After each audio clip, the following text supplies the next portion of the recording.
জয় হিন্দ জয় Bharat. Dear viewers, আপনারা জানেন যে আমেরিকার ভূতপূর্ব প্রেসিডেন্ট জো বাইডেনের চক্রান্তে তৈরি হওয়া ছাত্র আন্দোলনের মধ্য দিয়ে বাংলাদেশের বৈধ প্রধানমন্ত্রী শেখ হাসিনাকে ক্ষমতাচ্যুত করে বাংলাদেশের অবৈধ প্রধান হিসাবে মিয়া ইউনুস বাংলাদেশের ক্ষমতা অবৈধভাবে দখল করে নেয়। আর তারপরে বাংলাদেশের ক্ষমতায় বসার পর ধরাকে সরা জ্ঞান করে ভারতকে তো একরকম দখলই করে নিয়েছিল, মানে আবভাবটা সেরকমই ছিল আর কি। কখনো ভারতের সেভেন সিস্টারকে দখল করে নিচ্ছিল, কখনো ভারতের চিকেন নেককে দখল করে নিচ্ছিল। বাংলাদেশের আর্মি কিংবা আমাদের সামরিক বাহিনী ইচ্ছে করলে এই চিকেন নেক যদি আমরা কাট অফ করে দিতে পারি, ইন্ডিয়ান সেভেন সিস্টার তারা না খেয়ে মরবে। কখনো ভারতের ফারাক্কা বাঁধের নিচে আর একটা নতুন বাঁধ পর্যন্ত তৈরি করছিল। কখনো পাকিস্তানের পরমাণু বোমা ধার করে নিয়ে ভারতের ওপরে পরমাণু আক্রমণের হুমকি পর্যন্ত দিচ্ছিল ইউনুস মিয়া। শুধু কি তাই, শেখ হাসিনাকে ফেরত না দিলে ভারতকে দেখে নেব এরকম হুমকি তো প্রত্যেক সপ্তাহে একবার করে দিচ্ছিল। পতিত স্বৈরাচার শেখ হাসিনাকেও আমরা ভারতের কাছ থেকে ফেরত চাইব। কেবল দেশে নয়, গুম, খুন ও জুলাই আগস্ট গণহত্যার সাথে জড়িতদের আমরা আন্তর্জাতিক আদালতেও বিচারের উদ্যোগ নিয়েছি। মিয়া ইউনুসের বড় শখ ছিল শেখ হাসিনাকে ভারত থেকে ছিনিয়ে নিয়ে বাংলাদেশের মাটিতে ফাঁসি দেবে। তবে আমরা দেখেছি যতবার মিয়া ইউনুস হুমকি দিয়েছে ততবার ভারত বিস্ময়করভাবে নীরব থেকেছে। এই কিছুদিন আগে অবস্থাটা এমন জায়গায় পৌঁছেছিল যে ভারতের নাগরিকরা পর্যন্ত অধৈর্য হয়ে উঠেছিল যে কেন নরেন্দ্র মোদী এই ইউনুসটাকে উচিত শিক্ষা দিচ্ছে না। আর সেই সময় একজন রেসপন্সিবল শিক্ষক হিসাবে আমি নিজে ভিডিও বানিয়ে বলেছিলাম যে এখন সঠিক সময় নয়, সময় আসুক, সব হিসেব হবে, রীতিমতো কড়াই গন্ডায় হিসেব হবে। ডিয়ার ভিউয়ার্স, সেই সময়টা এখন এসে গেছে। অবৈধ উপদেষ্টা মোহাম্মদ ইউনুস, যে কিনা বাঘের মতো গর্জন করত, এখন সে মিউ মিউ করতে শুরু করেছে। আর বাচ্চা উপদেষ্টাগুলোর মুখ শুকিয়ে এমন আমচুর অবস্থা হয়ে গেছে যে মুখের দিকে তাকানো পর্যন্ত যাচ্ছে না। তবে বাচ্চা উপদেষ্টাদের কথা কি বা বলবো, বুড়ো ইউনুসটার মুখের দিকে পর্যন্ত না তাকানোর কোনো জো নেই। কারণ ইউনুসের উপরে এমন চাপ তৈরি হয়েছে যে বাংলাদেশের উপদেষ্টার পদ ছেড়ে বিদেশে পালানোটা এখন শুধু সময়ের অপেক্ষা। কিন্তু কেন ইউনুস মিয়া ক্ষমতা ছেড়ে পালিয়ে যেতে বাধ্য হবে, সেই বিষয়ে সোশ্যাল মিডিয়াতে নানান রকমের ভিডিও তৈরি হলেও আসল কথাগুলো কিন্তু কেউ বলছে না। আর তাই একজন ভারতীয় রেসপন্সিবল শিক্ষক হিসেবে আমার দায়িত্ব বর্তায় যে গত 5-6 মাসে মিয়া ইউনুস ঠিক কিভাবে একটু একটু করে প্যাচে পড়ে গেল সেই কাহিনীটা খোলসা করে আপনাদের কাছে বলি। তো চলুন বিষয়টা একটু গভীরে গিয়ে জানি, বিষয়টা একটু গভীরে গিয়ে ব্যাখ্যা করি। দেখুন, গত 5-6 মাসে মোহাম্মদ ইউনুসের ওপরে মোটামুটি 5 রকমের চাপ বা 5 রকমের প্রেশার তৈরি হয়েছে। প্রথম চাপটা শুরু হয়েছিল যে সময় আমেরিকার ইলেকশনের বাদ্যি বেজে উঠেছিল। সেই সময় আমরা জানি 2024 সালের 5ই নভেম্বর আমেরিকার প্রেসিডেন্ট নির্বাচন অনুষ্ঠিত হয় এবং তার আগের 2 মাস মানে সেপ্টেম্বর এবং অক্টোবর গোটা আমেরিকা জুড়ে ভীষণ জোরসোর করে নির্বাচনী প্রচার চলছিল। সেই সময় বাংলাদেশের ইউনুস সরকার যখন সবে সবে ক্ষমতায় বসে লেকচারবাজি করছিল এবং তার বাচ্চা উপদেষ্টারা ভারত দখলের স্বপ্ন দেখছিল, তখন শেখ হাসিনা ভারতে বসে ঠান্ডা মাথায় আমেরিকার ডোনাল্ড ট্রাম্পের নির্বাচনী প্রচারে ফান্ডিং এবং লবিং করার সিদ্ধান্ত নেন। এখানে ফান্ডিং বলতে সাদা হোক বা কালো উপায়ে আমেরিকার নির্বাচনী তহবিলে প্রত্যক্ষ বা পরোক্ষ অর্থ সাহায্য দেওয়ার কথা আমি বলছি। যদিও আমার কাছে ঠোস কোনো প্রমাণ নেই, কিন্তু বিশেষজ্ঞরা বলছে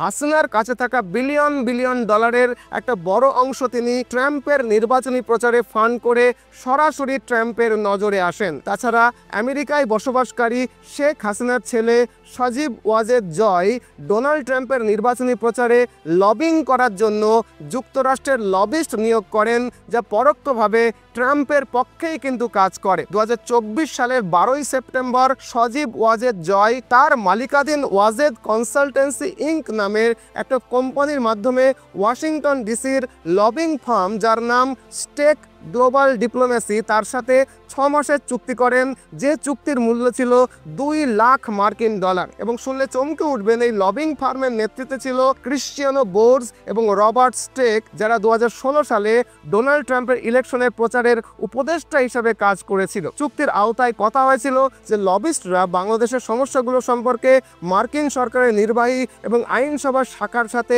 যোগাযোগ করবে। ডোনাল্ড ট্রাম্পের নির্বাচনী ফান্ডে শেখ হাসিনার ফান্ডিং এবং তার পুত্র সজীব ওয়াজেদ জয়ের লবিং যে কতটা কার্যকারী ছিল তার প্রমাণ পাওয়া যায় ঠিক পরের মাসে, অর্থাৎ 2024 সালের 31শে অক্টোবর ডোনাল্ড ট্রাম্প যখন তার এক্স হ্যান্ডেলে বা টুইটারে টুইট করে বাংলাদেশের সংখ্যালঘু নির্যাতন নিয়ে কথা বলেন, সেই টুইট থেকেই কিন্তু প্রমাণটা পাওয়া যায়। এখন ডোনাল্ড ট্রাম্পের পক্ষে এই ফান্ডিং এবং লবিং করার ব্যাপারে কে বা কারা শেখ হাসিনাকে সাহায্য করেছিল সেই বিষয়টা সম্পূর্ণভাবে আমি জানলেও প্রকাশ্য ইউটিউবে সেই কথাগুলো আমি বলতে পারছি না, ক্ষমা করবেন। এরপরে আমেরিকার নির্বাচনে ফল ঘোষণা হওয়ার পর যখন জানা যায় যে ডোনাল্ড ট্রাম্পই ক্ষমতায় আসছেন, তখন থেকেই শেখ হাসিনা এবং তার দল আওয়ামী লীগ একটু একটু করে বাংলাদেশের মাটিতে ঘুরে দাঁড়াতে শুরু করে। 20 জানুয়ারি ডোনাল্ড ট্রাম্প যখন দায়িত্বভার গ্রহণ করেন, সেই সময় শেখ হাসিনা এবং তার দল আওয়ামী লীগের আত্মবিশ্বাস এমন চূড়ান্ত জায়গায় এসে পৌঁছয়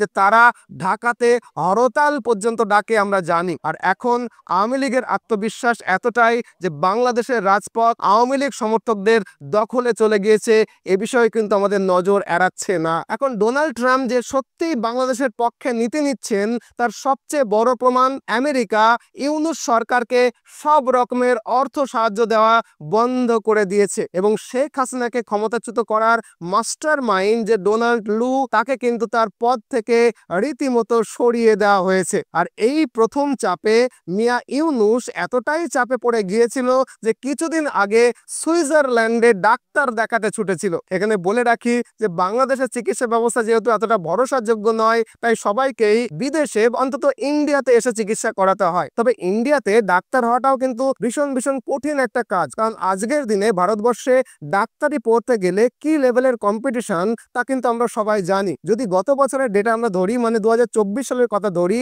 তাহলে প্রায় 24 লক্ষ ছাত্রছাত্রী সর্বভারতীয় নিট এক্সামে বসেছিল। আপনারা জানেন তার মধ্যে কোয়ালিফাইং নম্বর পেয়ে পাশ করেছিল প্রায় 12 লক্ষ স্টুডেন্ট। এদিকে সরকারি বেসরকারি মিলিয়ে সারা দেশে মাত্র 1.5 লক্ষ সিট রয়েছে। তাহলে যারা কোয়ালিফাই করলো সেই বাকি 10 লক্ষ স্টুডেন্টের কি হবে? তারা কোথায় যাবে বা কোথায় ভর্তি হবে? কারণ ভারতীয় কোনো প্রাইভেট মেডিকেল কলেজে বিপুল আর্থিক বাজেটের জন্য সবাই কিন্তু ভর্তি হতে পারে না। আর তাই এদের একটা অংশ ছাত্রছাত্রী চলে যায় বিদেশে ডাক্তারি পড়তে। কারণ শুনতে অবিশ্বাস্য হলেও অন্যান্য দেশে ডাক্তারি পড়ার খরচ আমাদের দেশের তুলনায় কিন্তু অনেকটা কম। তবে বেশিরভাগ শিক্ষার্থীদের কাছে বিদেশে গিয়ে ডাক্তারি পড়বার সঠিক তথ্য, সঠিক গাইডলাইন এবং নির্ভরযোগ্য বিশ্বস্ত কোনো প্রতিষ্ঠানের সন্ধান ইত্যাদি না থাকার কারণে তারা পরপর 3, 4, 5 বছর ধরে নিট এক্সাম দেওয়ার পরেও ভারতে মেডিকেল পড়ার সুযোগ না পেয়ে একটা সময় হতাশাগ্রস্ত হয়ে পড়ে ডাক্তারি পড়ার স্বপ্ন থেকেই কিন্তু বেরিয়ে আসতে বাধ্য হয়। আর এখানেই আমাদেরকে হেল্প করতে পারে মিশন এমবিবিএস, কলকাতার নামকরা একটা নির্ভরযোগ্য বিশ্বস্ত প্রতিষ্ঠান। এটি একটি অ্যাব্রড এমবিবিএস অ্যাডমিশন কনসালটেন্সি, যারা গত 14 বছর ধরে বিশ্বের নানান ওয়ার্ল্ড র্যাঙ্কিং মেডিকেল ইউনিভার্সিটির সাথে অফিসিয়াল রিপ্রেজেন্টেটিভশিপে কিন্তু যুক্ত হয়ে আছে এবং এখনো পর্যন্ত 1000-এরও বেশি সংখ্যক স্টুডেন্টকে সাকসেসফুলি বিদেশে ডাক্তারি পড়ার সুযোগ করে দিয়েছে এই প্রতিষ্ঠান, যার মধ্যে 600 জনের বেশি স্টুডেন্ট ইতিমধ্যে তাদের মেডিকেল কোর্স কমপ্লিট করে দেশে বিদেশে নানা জায়গায় প্রতিষ্ঠিত ডাক্তার হিসাবে কাজ করছে। যদি চান পুরনো ব্যাচের অনেক ছাত্রছাত্রীদের গুগল রিভিউ পড়ে এই প্রতিষ্ঠান সম্বন্ধে আপনারা জানতে পারবেন তারা কতটা খুশি, কতটা স্মুথলি এই পুরো প্রসেসটা কমপ্লিট করেছে। সেই কথা তাদের মুখ থেকে শুনে আপনারা অন্তত কনফিডেন্স পাবেন বলে আমি ব্যক্তিগতভাবে বিশ্বাস করি। মিশন এমবিবিএস এর এই পরিষেবা শুধুমাত্র অ্যাডমিশন অবধি কিন্তু সীমাবদ্ধ এরকমটা নয়। অ্যাডমিশন থেকে শুরু করে ডকুমেন্টেশনের কাজ, ভিসা, টিকিট, এমনকি স্টুডেন্টের জন্য এডুকেশন লোনের ব্যবস্থা করেও কিন্তু দেয় এই সংস্থা। তাছাড়া কোর্স শেষ হয়ে যাওয়া পর্যন্ত যে কোনো প্রয়োজনে স্টুডেন্টের হেল্প করার জন্য প্রতিটি ক্যাম্পাসেই কিন্তু তাদের একজন করে প্রতিনিধি উপস্থিত পর্যন্ত থাকে। আর হ্যাঁ, এই প্রতিষ্ঠানের ফাউন্ডার ডাক্তার সুভাষ দাস, যিনি নিজেও বিদেশ থেকে কিন্তু ডাক্তারি পাশ করে এসে ভারতের একটা স্বনামধন্য মেডিকেল কলেজে ডাক্তার হিসেবে সুপ্রতিষ্ঠিত। তাই তোমাদের যদি স্বপ্ন থাকে বিদেশে গিয়ে ডাক্তারি পড়ার বা আপনাদের ছেলে মেয়েদেরকে যদি আপনারা বিদেশ থেকে ডাক্তারি পড়িয়ে আনতে চান, তাহলে নির্দ্বিধায় যোগাযোগ করতে পারেন www.mission.mbbs.in অথবা ডিরেক্ট কল করতে পারেন নিচে দেওয়া এই নম্বরে। তাছাড়াও এই সম্পর্কে সমস্ত তথ্য কিন্তু আমি ডেসক্রিপশন বক্সে দিয়ে রেখেছি এবং প্রথম পিন কমেন্টেও কিন্তু দিয়ে রেখেছি, চাইলে সেখান থেকেও আপনারা যোগাযোগ করতে পারেন এই প্রতিষ্ঠানের সঙ্গে। যাই হোক, এবার মূল আলোচনায় ফিরে চলুন। ইউনূসের ওপরে দ্বিতীয় চাপটা শুরু হয়েছিল 2024-এর নভেম্বরের শেষের দিকে। ইউনূস সরকার যখন ভারতের 7 সিস্টার দখল করব বলে লাফাচ্ছিল, সেই সময় বাংলাদেশের চট্টগ্রাম সীমান্তে হঠাৎ করে আরাকান আর্মি সক্রিয় হয়ে ওঠে। আপনারা জানেন The Arakan Army has claimed the capture of the last army outpost in the strategic western town of Mongdo. এখন আরাকান আর্মিকে কে বা কারা সক্রিয় করেছিল সে বিষয়ে আমি খোলাখুলি কিছু বলতে চাই না, বাট সেই সময় আমাদের national security adviser Ajit Doval যে তড়িঘড়ি চীন সফরে গেছিল, সেটা থেকে আপনারা চাইলে কিছু আন্দাজ করে নিতেই পারেন। যাই হোক, আরাকান আর্মিকে ইউনূস সরকার এতটাই ভয় পেয়েছিল যে সেই সময়টাতে ইউনূস সরকারের সমস্ত মনোযোগ কিন্তু ওই আরাকান আর্মির দিকে চলে গেছিল এবং সেই ভয় এবং চাপটা এখনো কিন্তু সম্পূর্ণভাবেই ইউনূসের ওপরে জারি আছে। আর তাই ভারতের সঙ্গে যুদ্ধ করব এটা ভাবার আগে আরাকান আর্মির কাছে চট্টগ্রাম দখল হয়ে যাওয়ার ভয়ে, অ্যাটলিস্ট যুদ্ধ জড়িয়ে যাওয়ার ভয়ে কাটা হয়ে আছে মিয়া ইউনূস। আর ইউনূসের তৃতীয় চাপটা আসছে বাংলাদেশের অভ্যন্তরীণ রাজনীতি থেকে, যে রাজনীতিতে ইউনূস একেবারেই আনাড়ি খেলোয়াড়। আপনারা মনে করতে পারবেন যে অগাস্ট মাসে যখন শেখ হাসিনাকে ক্ষমতাচ্যুত করে মিয়া ইউনূস বাংলাদেশের প্রধান উপদেষ্টা হয়ে বসলেন, সেই সময়ে বাংলাদেশের দুটি রাজনৈতিক দল, একটা হচ্ছে বিএনপি বাংলাদেশ ন্যাশনালিস্ট পার্টি এবং জামাতে ইসলাম, ক্ষমতায় যেতে পারার আশায় ইউনূসকে কিন্তু সাপোর্ট দিচ্ছিল ইনিশিয়ালি। কিন্তু কয়েক মাসের মধ্যেই যখন ইউনূস গদির স্বাদ বুঝে গেল, তখন সে নতুন রাজনৈতিক দল গঠন করে বাংলাদেশের ভোটে জিতে নতুন করে বাংলাদেশের প্রধানমন্ত্রী হওয়ার স্বপ্ন দেখতে শুরু করলো।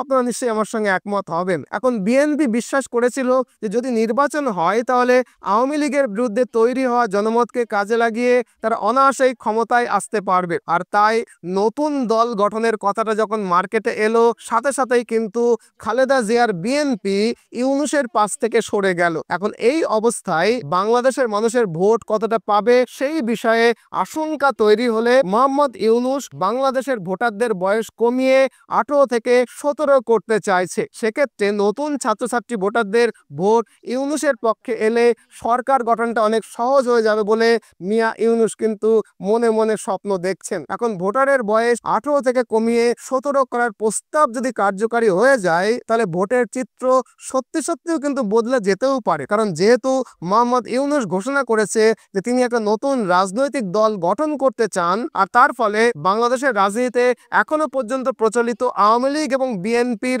দ্বিদলীয় প্রতিদ্বন্দ্বিতাকে কিন্তু ত্রিদলীয় প্রতিযোগিতায় পরিণত হয়ে যাবে। এখন যেহেতু গত বছর মোহাম্মদ ইউনূস সিআইএ এর সহায়তায় এবং জর্জ সোরোজ এবং ক্লিন্টন ফাউন্ডেশনের সমর্থনে একটা ছাত্র আন্দোলন পরিচালনা করেছিল এবং সেই ছাত্র আন্দোলনের মাধ্যমে ইউনূস রাজনৈতিক শক্তি অর্জন করেন, তাই বর্তমানে যদি ভোটের বয়স 18 থেকে কমিয়ে 17 করা হয় তাহলে এর ফল কিন্তু ইউনূসের পক্ষেই যাবে।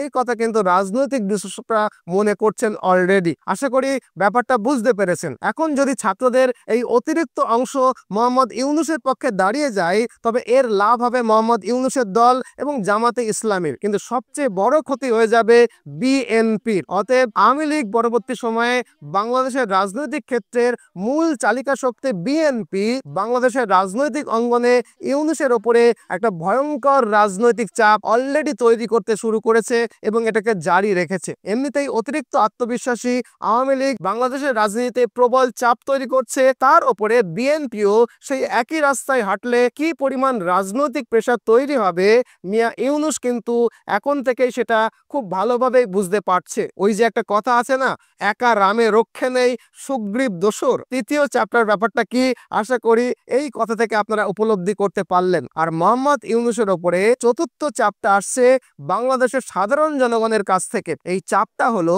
গত 5-6 মাসে বাংলাদেশের মানুষের কাছে মোহাম্মদ ইউনূসের জনপ্রিয়তা কমতে কমতে একেবারে তলানিতে চলে গেছে। এর কারণ ইউনূস সরকারের সময়কালে এক কথা মতো বাংলাদেশে কোন রকমের সংস্কারমূলক পদক্ষেপ আজ পর্যন্ত ইউনূস সরকার নিতে পারেনি। 2, জনগণের জানমালের নিরাপত্তা, যেটা একটা সরকারের প্রাথমিক কর্তব্য, সেটা এই ইউনিশ সরকারের সময় একেবারেই বাংলাদেশে প্রতিষ্ঠিত হয়নি। বুঝলাম শেখ হাসিনা স্বৈরাচারী ছিলেন, কিন্তু ইউনুসের আমলে বাংলাদেশটা রীতিমতো মগের মুলুকে পরিণত হয়েছে। জনগণ কিন্তু যেটা ভালোভাবে নেয়নি মোটেও। তৃতীয়ত, ইউনুস সরকারের আমলে বাংলাদেশের অর্থনীতির মূল স্তম্ভ হিসাবে পরিচিত গার্মেন্ট শিল্প একেবারে ধ্বংস হয়ে গেছে, যে বিষয়টা আমি বিস্তারিতভাবে এই ভিডিওতে ব্যাখ্যা করে বলেছি। নিশ্চয়ই আপনারা সেটা দেখে থাকবেন। তাছাড়া বাংলাদেশের ব্যাংকিং সেক্টরে ধস নামছে, শেয়ার মার্কেটে কোনো স্থিতিশীলতা নেই, বিদেশি ইনভেস্টমেন্ট আসা বন্ধ হয়ে গেছে, এমনকি এখন আমেরিকার অর্থ সাহায্যটাও বন্ধ হয়ে গেল। তার উপরে বেকারত্ব হু হু করে বাড়ছে। আর এত সব কারণে ইউনুসের ওপরে জনগণের ক্রোধটাও কিন্তু দিনকে দিন বেড়েই চলছে। আর 4, ইউনুস সরকারের আমলে ভারতের সঙ্গে সম্পর্কটা এতটাই খারাপ জায়গায় পৌঁছেছে যে ভারত থেকে বাংলাদেশে খাদ্যদ্রব্যের আমদানি রীতিমতো অনিয়মিত হয়ে পড়েছে। আর যার প্রত্যক্ষ ফল হিসাবে বাংলাদেশের দ্রব্যমূল্য এত পরিমাণে বৃদ্ধি পেয়েছে যে সাধারণ মানুষ সাধারণ খাবার দাবার জোগাড় করতেও কিন্তু রীতিমতো হিমশিম খাচ্ছে। গরিব মানুষ এমনকি মাছের বদলে মাছের কাটা খেয়ে দিন কাটাচ্ছে। এই অবস্থায় বাংলাদেশের সাধারণ গরিব মানুষ ভাবতে শুরু করেছে যে এর থেকে বরং হাসিনা সরকারই অনেক ভালো ছিল। এই যে এর থেকে বরং হাসিনা সরকারই বরং ভালো ছিল, এটাই হচ্ছে ইউনুস সরকারের উপরে সবচেয়ে বড় চাপ। আর জনগণের এই চাপে যখন ইউনুস মিয়ার চিড়ে চ্যাপ্টা হওয়ার মতো অবস্থা, তখন পঞ্চম চাপ আসতে শুরু করেছে ভারতের দিক থেকে। এতদিন বাংলাদেশ সরকার ভারতের শিলিগুড়ি করিডোর বিচ্ছিন্ন করে দেবো বলে হুমকি দিচ্ছিল, কিন্তু সম্প্রতি ভারতের পাল্টা কৌশলে ইউনুস মিয়ার মাথায় হাত। ভারত সম্প্রতি চিকেন লেকের কাছে হেভিলি মিলিটারি ডিপ্লয় করতে শুরু করেছে। ভারত ইতিমধ্যেই চিকেন লেক অঞ্চলে 33 কর্পস মোতায়েন করেছে। এখন কর্পস হলো একটা বড় মিলিটারি ইউনিট যার মধ্যে একাধিক ডিভিশন থাকে। এই 33 কর্পসের সদর দপ্তর হলো পশ্চিমবঙ্গ দার্জিলিং জেলায় সুকনাতে অবস্থিত। আর এই সুকনায় অবস্থিত হেডকোয়ার্টারের আন্ডারে কি রয়েছে? 20 মাউন্টেন ডিভিশন যেটা কালিম্পংয়ে অবস্থিত, 27 মাউন্টেন ডিভিশন যেটা বিন্নাগুড়িতে অবস্থিত, রয়েছে একটা শক্তিশালী আর্টিলারি ব্রিগেড, রয়েছে বাগডোগরা এবং হাসিমারা এয়ারবেস যেখানে রাফাইল রাখা রয়েছে, এবং রয়েছে সেউকেওয়া হেলিকপ্টার ইউনিট যেখানে কিন্তু বিধ্বংসী হেলিকপ্টার মোতায়েন করে রেখেছে ভারত। অর্থাৎ ভারত ইতিমধ্যেই এই অঞ্চলে ব্যাপক সামরিক উপস্থিতি তৈরি করে ফেলেছে। শুধু তাই নয়, 16 থেকে 19 জানুয়ারির মধ্যে ভারত ডেভিল স্ট্রাইক নামে একটা বিশাল মিলিটারি এক্সারসাইজ বা সামরিক মহড়া করেছে ভারতের শিলিগুড়ি করিডর এবং বাংলাদেশের রংপুর বিভাগের সীমান্তে। এই যুদ্ধাভ্যাসে ভারতীয় সেনাবাহিনী, আর্টিলারি ইউনিট এবং বিমান বাহিনী একযোগে অংশ নিয়েছে এবং তাদের শক্তিকে সম্পূর্ণভাবে প্রদর্শন করেছে। আর ভারতের এই ডেভিল স্ট্রাইক মিলিটারি এক্সারসাইজ বা সামরিক মহড়ায় মিয়া ইউনুস রীতিমতো আতঙ্কিত হয়ে পড়েছে। এতদিন ধরে যুদ্ধ জিগির তোলা ইউনুস কল্পনাও করতে পারেনি যে ভারত এত দ্রুত তাদের প্রতিক্রিয়াকে জানাবে। শুধু তাই নয়, বাংলাদেশি অনুপ্রবেশকারীদের ওপরে আমাদের বিএসএফ রিসেন্টলি কঠোর অভিযান চালাতে শুরু করেছে। এই সপ্তাহে বিএসএফ সীমান্তে বাংলাদেশি অনুপ্রবেশকারীদের লক্ষ্য করে রীতিমতো গুলি চালিয়েছে এবং অনুপ্রবেশকারীদেরকে হত্যা করেছে। রাত 3-4টের সময় মালদা জেলার সীমান্ত দিয়ে এই অনুপ্রবেশের চেষ্টা চলছিল, যার উপরে কিন্তু বিএসএফ গুলি চালিয়ে দিয়েছে। আগে শেখ হাসিনার সময়ে নিয়ম ছিল যে অনুপ্রবেশকারীদেরকে লক্ষ্য করে গুলি চালানো যাবে না, কিন্তু এখন সেই নিষেধাজ্ঞাকে তুলে নেওয়া হয়েছে ভারতের পক্ষ থেকে। অর্থাৎ ভারত এখন পুরোপুরি আগ্রাসী অবস্থানে চলে গেছে। এমতো অবস্থায় যত দিন যাবে এই চাপের ফাঁস ইউনুসের গলায় একটু একটু করে চেপে বসবে এবং তার কণ্ঠ রোধ করে ফেলবে। একথা কিন্তু বিশেষজ্ঞরা অলরেডি মনে করতে শুরু করেছে। অলরেডি শেখ হাসিনার আওয়ামী লীগ সরকার বাংলাদেশে জঙ্গি আন্দোলন শুরু করেছে। বাংলাদেশের দ্বিতীয় বৃহত্তম রাজনৈতিক দল বিএনপিও এখন ইউনুসের ওপরে রাজনৈতিক চাপ তৈরি করছে। আমেরিকা সব রকমের অর্থ সাহায্য বন্ধ করে দিয়েছে। আমেরিকার সঙ্গে ইউনুসের যোগাযোগের একমাত্র মাধ্যম ডোনাল্ড লুকে তার পদ থেকে সরিয়ে দেওয়া হয়েছে। নিত্য প্রয়োজনীয় দ্রব্যের দাম আকাশ ছুঁয়েছে, মানে মূল্যবৃদ্ধিতে নাজেহাল বাংলাদেশের জনগণ বলতে শুরু করেছে যে এর থেকে বরং শেখ হাসিনার শাসনকালে ভালো ছিল। তার ওপরে চট্টগ্রাম সীমান্তে আরাকান আর্মি কুচ করছে, রংপুর সীমান্তে ভারতীয় সেনা গর্জন করছে। অতএব মিয়া ইউনূসের বাংলাদেশ ছেড়ে পালানো ছাড়া আর কোনো গতি নেই। বাংলাদেশ ছেড়ে পালাবে এটা নিয়ে কোনো বিতর্ক নেই, বিতর্ক হলো কবে পালাবে। এই বিষয়ে মন্তব্য করার ভার আমি আপনাদের উপরেই ছেড়ে দিচ্ছি। কমেন্ট বক্সে কমেন্ট করে জানাবেন যে আপনার কি মনে হয় এই মাসের মধ্যেই কি ইউনূস বাংলাদেশ ছেড়ে পালাবে নাকি পরের মাস পর্যন্ত অপেক্ষা করবে। কমেন্ট বক্সে কিন্তু নিশ্চয়ই কমেন্ট করে জানাবেন। আপনাদের প্রত্যেকের কমেন্ট পড়ার অপেক্ষায় রইলাম। আর হ্যাঁ, যদি আপনিও আপনার ছেলে বা মেয়েকে ডাক্তার করবেন বলে ঠিক করেন আর নিট কোয়ালিফাই করেও দেশের সরকারি মেডিকেল কলেজে আপনার ছেলে মেয়ে অ্যাডমিশন না পায়, তাহলে অবিশ্বাস্য কম খরচে বিদেশে গিয়ে ডাক্তারি পড়ে আসতে নির্দ্বিধায় যোগাযোগ করতে পারেন www.mission.mbbs.in অথবা ডিরেক্ট কল করতে পারেন নিচে দেওয়া নম্বরে। তাছাড়া এই বিষয়ের সমস্ত ডিটেলস আমি আমার ডেসক্রিপশন বক্সে এবং ফার্স্ট কমেন্টে পিন করে রেখেছি, সেখান থেকেও কিন্তু আপনারা ডিটেলসে জানতে পারেন। আপনি চাইলে সেখান থেকে নম্বর নিয়েও এদেরকে ফোন করে ডিরেক্ট যোগাযোগ করতে পারেন। আজ এ পর্যন্তই, নতুন ভিডিও নিয়ে আবার দেখা হবে। ভালো থাকবেন, সর্বদা ভারতের পক্ষে থাকবেন। জয় হিন্দ, জয় ভারত।